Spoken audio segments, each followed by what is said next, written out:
Hello friends, welcome to time study. यह जो series है यह है महत्वपूर्ण क्वेश्चन का, जो कि 2020 और 2021 में होने वाले परीक्षाओं के लिए बहुत ही महत्वपूर्ण है, जो कि झारखंड टेट या जे टेट से रिलेटेड होगा और सी टेट वाले भी इसको पढ़ सकते हैं, याद रहे। आगे बढ़ते हैं। लेकिन ये जो विषय है ये किस विषय में होगा? यह है बाल विकास एवं शिक्षण। इसका यह पार्ट 1 है। इसके और भी पार्ट आएंगे समय समय पर, तो आप इसको ज़रूर देखें, आपके लिए बहुत ही हेल्पफुल होगा। आगे बढ़ते हैं। यदि आपने इस चैनल को सब्सक्राइब नहीं किया तो आप इस चैनल को सब्सक्राइब करें, दोस्तों के साथ शेयर करें, वीडियो पसंद आए तो ज़रूर लाइक करें। पहला क्वेश्चन जो है दोस्तों, प्रारंभिक शिक्षा की अवधि है। तो आप लोगों को इसका आंसर लाइव चैट के अंदर भी देना है, कमेंट में भी देना है। आप जैसे चाहें तो दे सकते हैं। इसका आंसर मैं 1-2 सेकंड के बाद ही आपको बताऊंगा, तो इस बीच में आप अपना आंसर ज़रूर करें।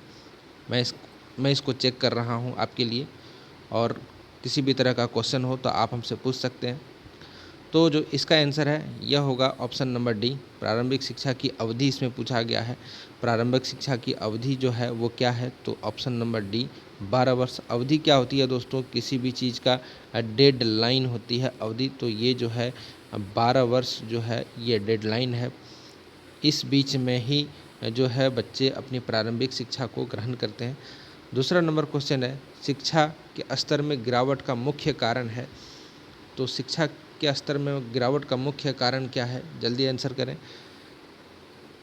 विद्यार्थियों की लापरवाही, शिक्षकों की अयोग्यता, अभिभावकों की उदासीनता? जी नहीं, ये सभी जो है ये सभी जो है यह शिक्षा के स्तर में गिरावट लाते हैं। तो इसका आंसर जो होगा ये सभी।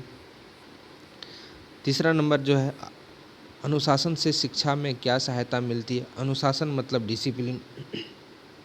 डिसिप्लिन से क्या सहायता मिलती है दोस्तों? कक्षा में गतिविधि करवाना, अपने इसके व्यवहार में एकरूपता आना, मतलब डिसिप्लिन से जो सबके व्यवहार में है एक रूप आना, मतलब एक जैसा व्यवहार करना। तीसरा नंबर, नियम पालन में सभ्य जीवन यापन आरंभ हो जाता है। या फिर आंतरिक गुणों का जो है वो संतुलित विकास होता है। तो जल्दी आप इसका आंसर करें।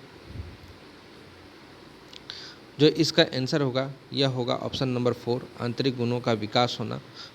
और कैसा विकास होना? संतुलित विकास होना।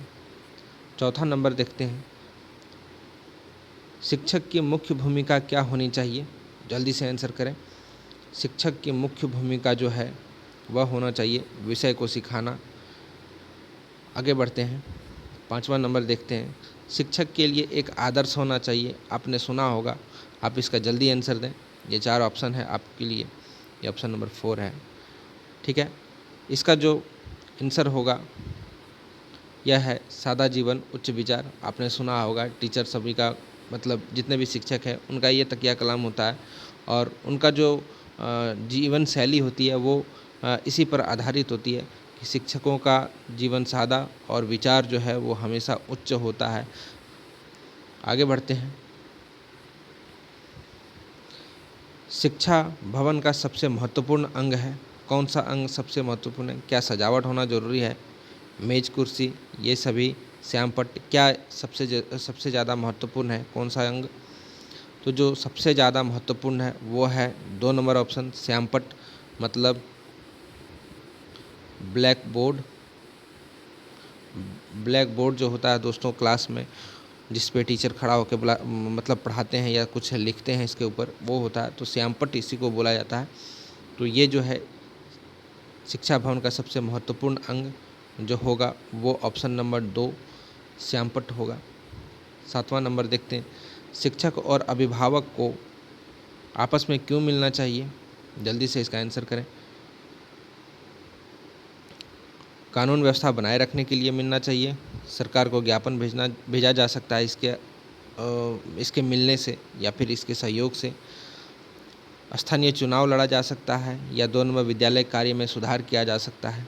तो इसका जो आंसर है इसका होगा विद्यालय कार्य में सुधार किया जा सकता है। आगे बढ़ते हैं। 8वां नंबर क्वेश्चन देखते हैं, विद्यालय में शिक्षक बालकों के समायोजन के लिए कार्य नहीं करेगा। कौन सा कार्य नहीं करेगा दोस्तों, आंसर दें।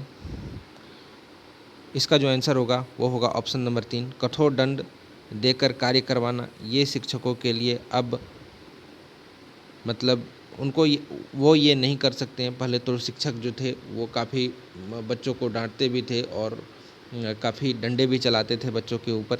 तो अब ये चीज़ जो है इसके लिए सरकार भी अब इसको मना करती है। तो जो इसका आंसर होगा वो ऑप्शन नंबर 3, कठोर दंड देकर कार्य करवाना। यह शिक्षक जो है बालकों के समायोजन के लिए नहीं किया करेगा, मतलब ये उनके लिए मना है। 9th नंबर क्वेश्चन देखते हैं। समायोजन नहीं कर पाने का कारण है दोस्तों, कौन कौन सा कारण होता है जिसके कारण बच्चे जो हैं वो समायोजन नहीं कर पाते हैं। द्वंद्व, तनाव, कुंठा, ये सभी। तो याद रहे ये जितने भी हैं ये सभी होंगे आंसर में। आगे बढ़ते हैं। व्यक्ति की मूल प्रवृत्ति से संबंधित रुचि कहलाती है। कौन सी रुचि कहलाती है, या कैसी रुचि कहलाती है? अर्जित रुचि कहलाती है, शैक्षिक रुचि कहलाती है, ये सभी कहलाती है, या जन्मजात रुचि कहलाती है? इसका आंसर 1 नंबर होगा, जन्मजात रुचि। जल्दी जल्दी कमेंट करें। 11 नंबर क्वेश्चन।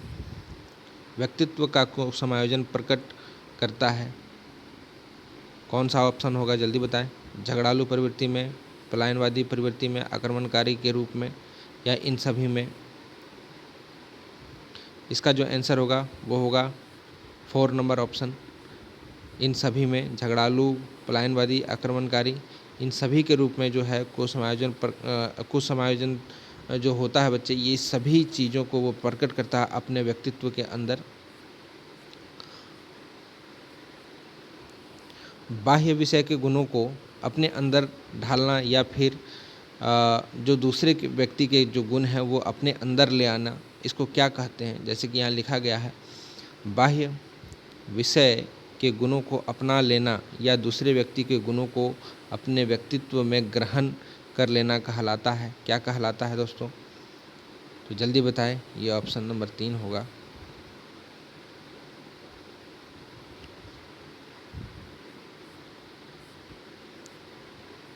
जो इसका आंसर होगा यह होगा ऑप्शन नंबर 2, तदात्म्य कहलाता है। क्या कहलाता है दोस्तों? यह तदात्म्य कहलाता है, तदात्म्य, याद रहे। 13 नंबर क्वेश्चन। तनावपूर्ण परिस्थिति, पीड़ा व दुख से बचने के लिए क्या करना चाहिए? जल्दी बताएं। अप्रत्यक्ष उपायों का प्रयोग करना चाहिए। ठीक है दोस्तों, अप्रत्यक्ष उपायों का प्रयोग करना चाहिए। आगे बढ़ते हैं। व्यक्ति अपना संतुलन स्थापित करने में सामर्थ होता है। किस संतुलन को स्थापित करने में सामर्थ होता है व्यक्तियों में? विश्लेषण व निर्णय द्वारा। जो भी वो स्थापित करेगा, जो भी संतुलन अपने अंदर वो समायोजन या समाहित करेगा, उसके लिए क्या है, उसका पहले तो वो अच्छे से अध्ययन करे, विश्लेषण करे और उस पर निर्णय ले, तभी वो उस चीज़ पर जो है उस पर कायम हो सकेगा। तो इसका आंसर जो है वो ऑप्शन नंबर 2 होगा। 15 नंबर क्वेश्चन देखते हैं। सुधारात्मक शिक्षण उपयोगी है। किस लिए उपयोगी है दोस्तों सुधारात्मक शिक्षण? असामान्य बालकों के लिए होता है, ऑप्शन नंबर 4। सामान्य बालकों के लिए नहीं, अध्यापकों के लिए नहीं, अभिभावकों के लिए तो एकदम ही नहीं। तो जो है सुधारात्मक शिक्षण है असामान्य बालकों के लिए होते हैं। किसी भी चीज़ में जो बालक नहीं सीख पा रहे हैं, वो गुस्सैल प्रवृत्ति के है, तो वो असामान्य बालक हुआ, या फिर वो देख नहीं पा रहा है या कुछ भी हो रहा है, किसी भी समस्या से ग्रसित है, तो उसको कैसे दूर करेंगे?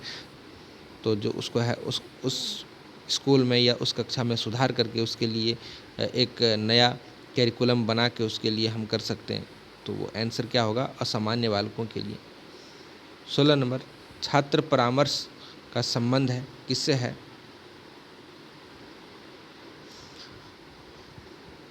इसका जो आंसर होगा वो ऑप्शन नंबर 2 होगा, शैक्षिक जीवन को प्रभावित करने वाली समस्याओं से होता है। संबंध किससे होता है दोस्तों? छात्र परामर्श का तो शैक्षिक जीवन को प्रभावित करने वाली समस्याओं से होता है। इन सभी से नहीं होता है। छात्र की क्षमताओं के अनुकूल उचित स्थिति प्राप्त करने के लिए होता है। जी नहीं। उसके जीवन साथी चुनने की सहायता में होता है। जी नहीं। इनमें से कोई नहीं। जी नहीं, ये भी नहीं। तो जो ऑप्शन है ये है शैक्षिक प्रभावित करने वाली समस्याओं को शैक्षिक है लिखा हुआ। शैक्षिक जीवन को प्रभावित करने वाली समस्याओं से होता है छात्र परामर्श का संबंध। आगे बढ़ते हैं। समायोजन मुख्य रूप से होता है। समायोजन मुख्य रूप से होता है, बताएं जल्दी आंसर। ये दोनों ही होगा दोस्तों।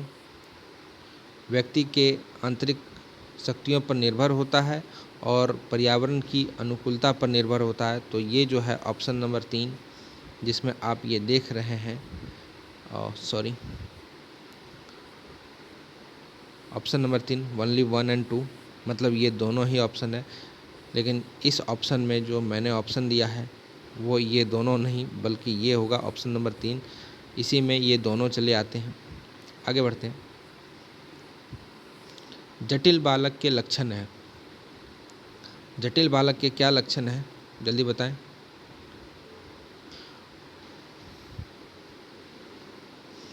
विशेष प्रकार की शारीरिक रचना।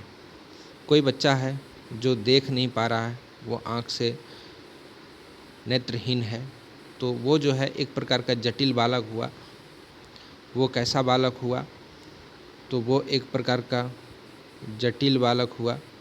तो इसके लिए जो है एक अलग कैरिकुलम या एक अलग व्यवस्था किया जाता है। इसलिए तो ऑप्शन जो है इसका ऑप्शन नंबर 4 विशेष प्रकार की शारीरिक रचना होना जटिल बालक का है पहचान। ये जटिल बालक के लक्षण भी होते हैं। आगे बढ़ते हैं। सृजनात्मक योग्यता वाले बालक की बुद्धि होती है, कैसी होती है? निम्न होती है, प्रखर होती है, ये दोनों में से दोनों होती है या इनमें से कोई नहीं? जल्दी आंसर करें। इसका जो आंसर होगा वो होगा बी प्रखर। मतलब वो परखने वाला हो, जो बालक है वो परखने वाला हो कि कोई भी चीज़ कैसा है। तो सृजनात्मक जो है योग्यता वाले बालक की बुद्धि जो होती है वो प्रखर होती है। वो किसी भी चीज़ को परख सकता है कि ये मेरे लिए ख़राब है, अच्छा है, बढ़िया है। आगे बढ़ते हैं। 20 नंबर क्वेश्चन।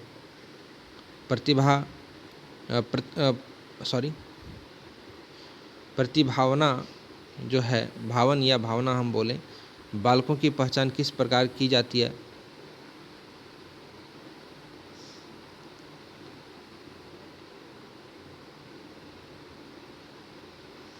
इसका आंसर जल्दी बताएं। इसका आंसर होगा ये 4 नंबर ऑप्शन। ये तीनों बुद्धि परीक्षण से, अभिरुचि परीक्षण के द्वारा और उपलब्धि परीक्षण के द्वारा हम इन सभी को जान सकते हैं या इस प्रकार के जो होते हैं उससे पहचान इसका किया जा सकता है। प्रतिभाशाली बालकों की समस्या है। क्या समस्या है दोस्तों? जो बच्चे तेज हैं बुद्धि से, जिसका IQ लेवल ज़्यादा है, जिसका IQ लेवल जो है वो हाई है, तो उसमें कितने प्रकार की या कौन सी समस्या उसमें आती है? आप जल्दी बताएं।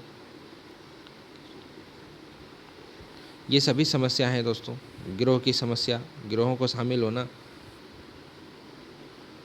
अध्यापन विधियों के द्वारा अध्यापन विधि भी इसके लिए एक समस्या है कि हम पढ़ें तो पढ़ें कैसे, और जो भी कि वो जो है वो किसी भी चीज़ को जल्दी ही वो कैच कर लेता है। तो बाकी बच्चे के पीछे स्कूल रहती है, वो तो अपने अनुसार से चलती है, तो बच्चे जो है वो परेशान हो जाते हैं।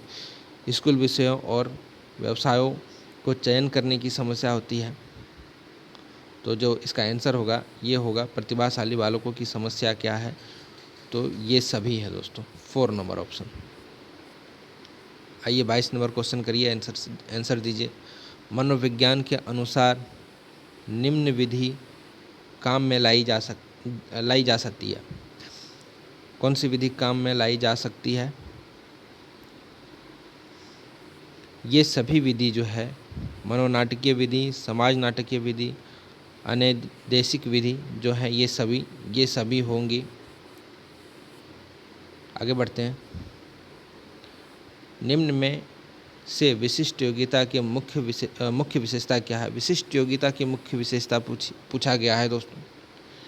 आंसर बढ़िया से दें।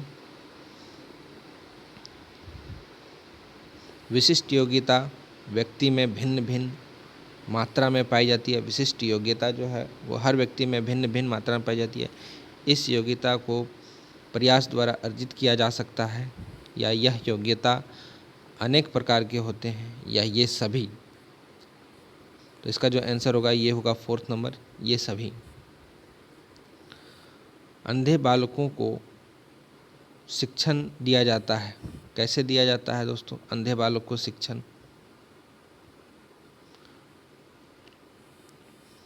Option number 3, Braille. ब्रेल पद्धति जो है, मेथड जो है ब्रेल मेथड, इसी से जो दृश्यहीन बालक है, जो देख नहीं सकते हैं अपने आँख से, जो अपने आप को देख नहीं सकते हैं, या मतलब अपने आप को नहीं, किसी भी चीज़ को देख नहीं सकते हैं, तो वो पढ़ेंगे लिखेंगे नहीं, ऐसा तो है नहीं। सरकार उसके लिए भी व्यवस्था की गई है सरकार के द्वारा। तो इसका जो आंसर है ये होगा 3 नंबर, ब्रेल लिपि। मैं बता देना चाहता हूँ कि पिछला लेक्चर मैंने जो लिया था जेटेट का, तो इसमें मैंने ब्रेल पद्धति के बारे में बताया है। ये किसका पद्धति है? ब्रेल स्केल भी होता है, ठीक है दोस्तों। तो इसके बारे में पूरा थ्योरी है, तो आप इसको देखें ज़रूर। डिस्क्रिप्शन में इसका मैं लिंक दे दूँगा।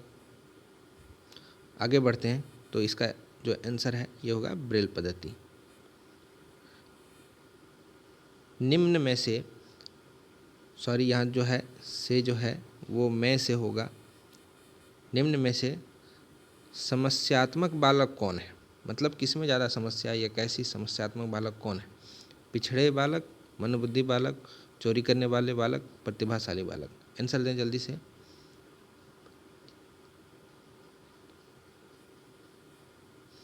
जो समस्यात्मक बालक है दोस्तों वो होगा सी। ये सी ही नहीं बल्कि ये तीनों ही होंगे। प्रतिभाशाली बालक सिर्फ नहीं होगा। तो ये जो है ऑप्शन थोड़ा सा टेढ़ा मेढ़ा है, इसलिए मैं ये तीनों को मैं कहूँगा ये तीनों ही आंसर है इसके, ठीक है।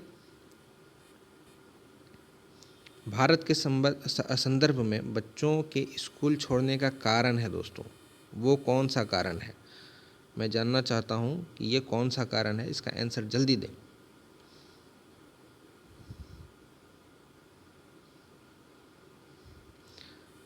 इसका आंसर होगा बोथ, 1 and 2। मतलब ये और ये दोनों घरेलू कार्य का होना, बच्चे स्कूल नहीं जाने देते हैं, या बच्चे जो है वो घर का ही काम करने में उलझ के रहते हैं, वो स्कूल नहीं जाते हैं। तो एक तो ये आंसर होगा, दूसरा ये भी आंसर होगा। बच्चों द्वारा पारिवारिक समस्याओं या व्यवस्था को का जो है उसका सहयोग करना होता है, वो अपने परिवार को ही चलाने में या उसका खाना बनाने में। एक बेटी है तो वो जो है वो परिवार को चलाएंगी। माता पिता जो हैं बाहर गए हैं तो कुछ भी बहुत सारे काम ऐसे होते हैं जो एक घर में बेटी या बेटा जो होते हैं वो करता है, या छोटा भाई है तो उसको देखना है। माँ बाप कहीं खेती में लगे हुए हैं तो उसको कौन देखेगा? तो इस सभी बहुत सारे कारण हैं जो कि इन दोनों ऑप्शन को रिकमेंड करता है। 27वां नंबर क्वेश्चन, विद्यालय में सभी छात्रों द्वारा एक जैसी पोशाक पहनने से जो है विद्यार्थियों में क्या होता है, क्यों पहनाया जाता है? तो इसका आंसर दें जल्दी से, इसका आंसर दें। राष्ट्र प्रेम की भावना का विकास होता है, समानता की भावना विकसित होती है, एकता की भावना विकसित होती है, या ये सभी? इसका आंसर होगा ये सभी। अगला क्वेश्चन देखते हैं 28 नंबर। विद्यालय की निर्धारित पोशाक के अभाव में क्या बढ़ती है या क्या होता है? बच्चों में अनुशासनहीनता बढ़ती है, बच्चे सुंदर वस्त्र पहन कर आते हैं विद्यालय में, बच्चों की नैतिकता पर कोई प्रभाव नहीं पड़ता, या इनमें से सभी? बताएं इसका आंसर। बच्चों में जो है वो अनुशासनहीनता बढ़ती है इसके द्वारा। यदि एक जैसे पोशाक नहीं पहनेंगे तो ड्रेस जिसको बोलते हैं स्कूल ड्रेस, यदि यह नहीं पहन के आएंगे तो सभी बालक जो हैं वो एक जैसे नहीं दिखेंगे। कोई बदमाश है, कोई पढ़ने में तेज है, तो कुछ भी, कोई अमीर है, कोई गरीब है, इसी चीज़ से हम लोग मेजर करते हैं या इसी चीज़ से हम लोग बराबर करने का कोशिश करते हैं। तो ये जो है वो बच्चों में अनुशासनहीनता को बढ़ा देता है। विद्यालय में आर्थिक समानता को बहुत हद तक दूर किया जा सकता है। कैसे? आंसर दें। विशिष्ट पोशाक द्वारा। ठीक है दोस्तों, जैसा कि पिछला जो क्वेश्चन था वो तो आपने देखा ही होगा। खेल के द्वारा नहीं, पढ़ाई के द्वारा नहीं, इनमें से कोई नहीं, जी नहीं, ये सब आंसर जो है ये सब नहीं होगा, बल्कि इसका आंसर होगा विशिष्ट पोशाक द्वारा जो है वो आर्थिक समानता को बहुत हद तक कम कर देता है। क्योंकि कोई बच्चा गरीब है जो 10 रुपया मान लीजिए कमाता है, जिसका गार्जियन 10 रुपया कमाता हो, किसी का गार्जियन 100 रुपया कमाता हो, यदि वो दोनों जो है वो एक ही स्कूल में इसका भी बच्चा और इसका भी बच्चा जाता है, तो यहाँ जाके वो दोनों समान हो जाए, इसलिए उसको समान ड्रेस पहनाया जाता है, उसको जो है समान ड्रेस पहनाया जाता है। तो इससे इसका आंसर होगा, यह होगा विशिष्ट पोशाक। आगे बढ़ते हैं, यह अंतिम क्वेश्चन है। स्वस्थ मस्तिष्क स्वस्थ शरीर में निवास करता है, इस संदर्भ में खेलों का महत्व है। कैसा महत्व है?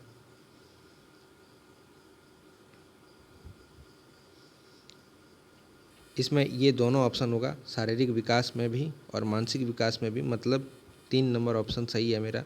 बोथ 1 और 2, शारीरिक विकास में भी महत्व होता है और मानसिक विकास में भी महत्व होता है। तो मतलब इसका आंसर है बोथ। ठीक है दोस्तों, तो यदि आपको इस लेक्चर का जो है आपको PDF चाहिए या फिर आपको टेस्ट देना है इस विषय के बारे में, आपको टेस्ट देना है, यदि आपको एग्ज़ाम को पास करना है 2020 में होने वाले, या फिर 2020 तक एट लास्ट ये एग्ज़ाम हो ही जाएगा जैसा कि पता चल रहा है, और जैसा कि सरकार इसकी तैयारी में, या फिर काउंसिल जो है जैक जो तैयारी कर रही है, जैक रांची जो तैयारी कर रही है, इसके अनुसार पता चल रहा है कि इस साल में ये जो JTET का एग्ज़ाम है ये हो जाएगा। तो आप इसकी तैयारी में लग जाएं और इस वीडियो को ज़रूर फैलाएं, इस चैनल को भी फैलाएं, चैनल को सब्सक्राइब करें। और यदि आपको इसका PDF चाहिए तो आप इस लिंक पर जा सकते हैं और यहाँ से PDF को डाउनलोड कर सकते हैं। और ध्यान रहे कि इसमें मैं सिर्फ PDF ही नहीं देता हूँ, बल्कि यहाँ पर टेस्ट भी चलता है, तो आप इस टेस्ट को जाकर ज्वाइन कर सकते हैं और अपने आप को इम्प्रूव कर सकते हैं। तो आज का क्लास इतना ही।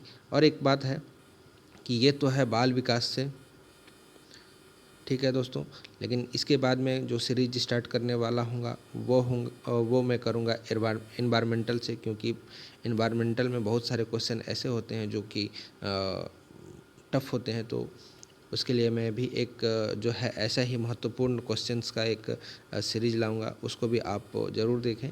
तो आज के लिए वीडियो इतना ही था। Thank you for listening. God bless you all.